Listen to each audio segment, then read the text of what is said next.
From the captivating saga of Star Wars to the ancient wisdom of Stoic philosophy, the tale of Anakin Skywalker's downfall serves as a stark reminder of the perils of emotional attachment.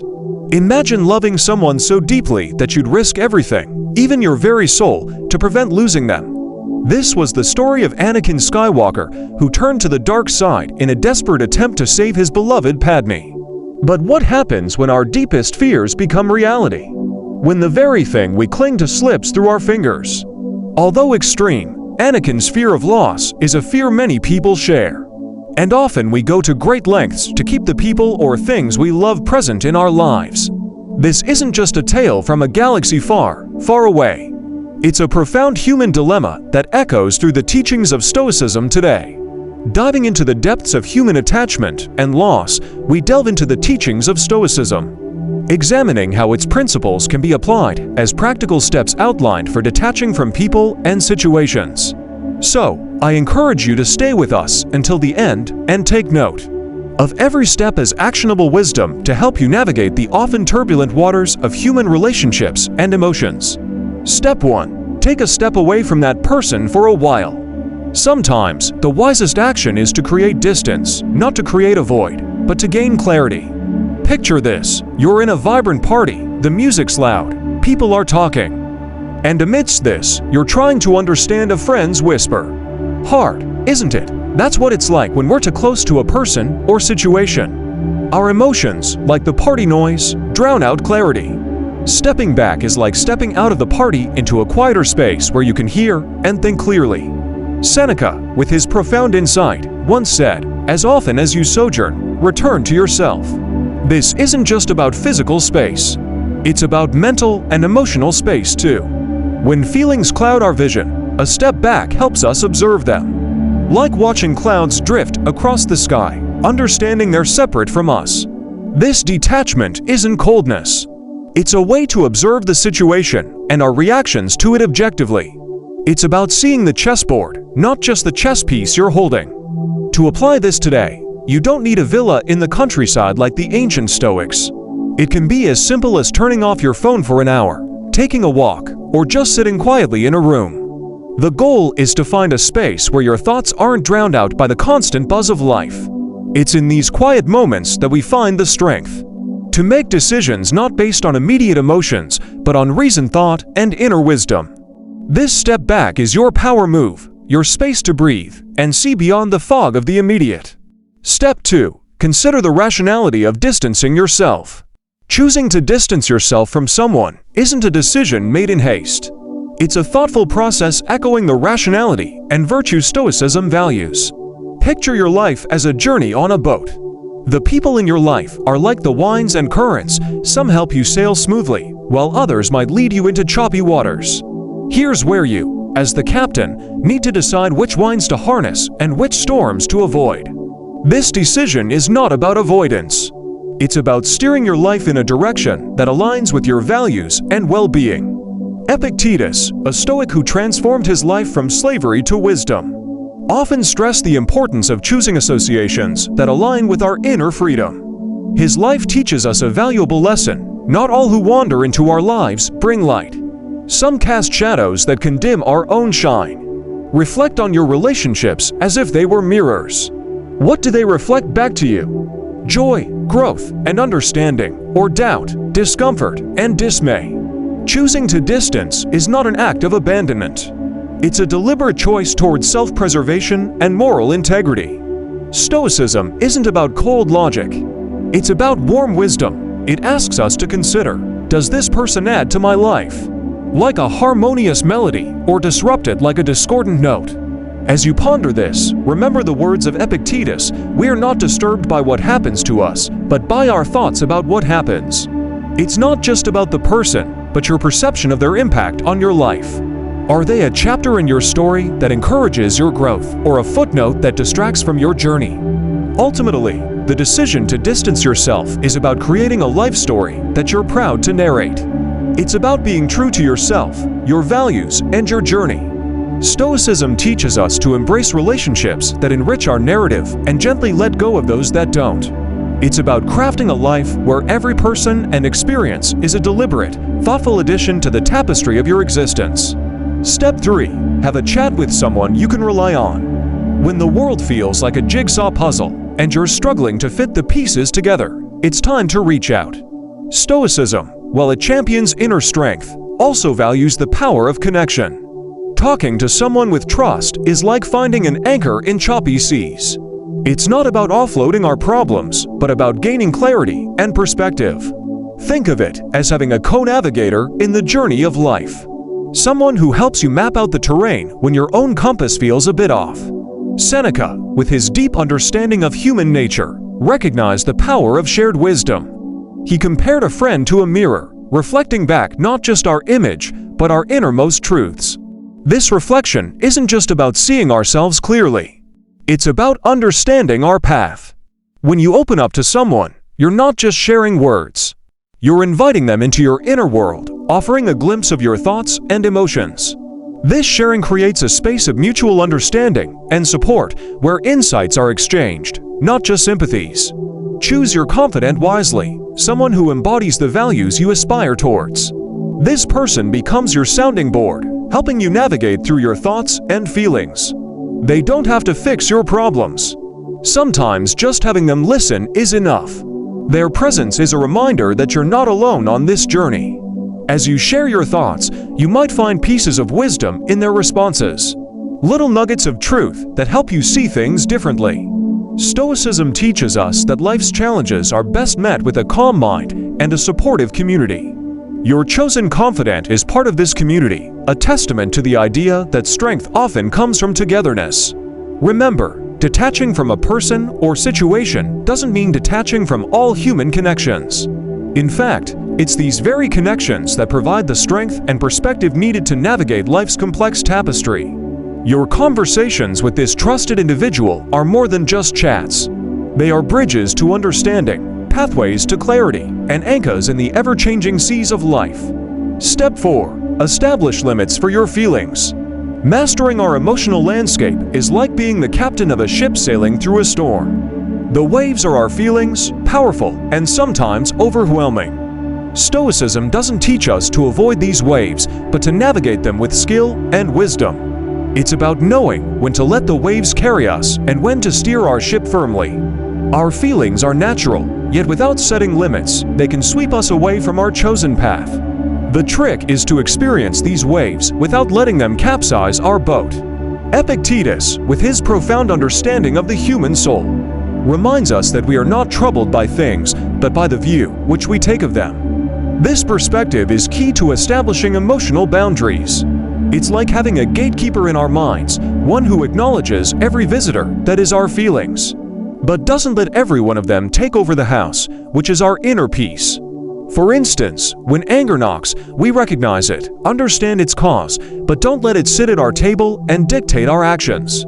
It's about having a conversation with our emotions, understanding their place, and gently guiding them to where they don't overshadow our reason. Practically speaking, setting limits could mean giving yourself a time limit to feel a certain way. Say, for the next hour, I'll allow myself to feel upset about this, and then I'll focus on solutions. It's not about denying feelings, but managing their influence. It's a balancing act, like a tightrope walker who acknowledges the height but focuses on the rope. By doing this, we honor our feelings without becoming their slaves. We feel, we understand, and then we gently guide ourselves back to a place of balance and rationality. This process isn't about suppression. It's about moderation, like adding just the right amount of sugar to your tea now to taste, but not so much that it overwhelms. Step 5. Thoughtfully consider the potential consequences of distancing yourself. When you stand at the crossroads of detachment, take a moment to look down each path. Stoicism isn't about impulsive decisions. It's about thoughtful consideration. Imagine each road as a possible future, each turn a different outcome.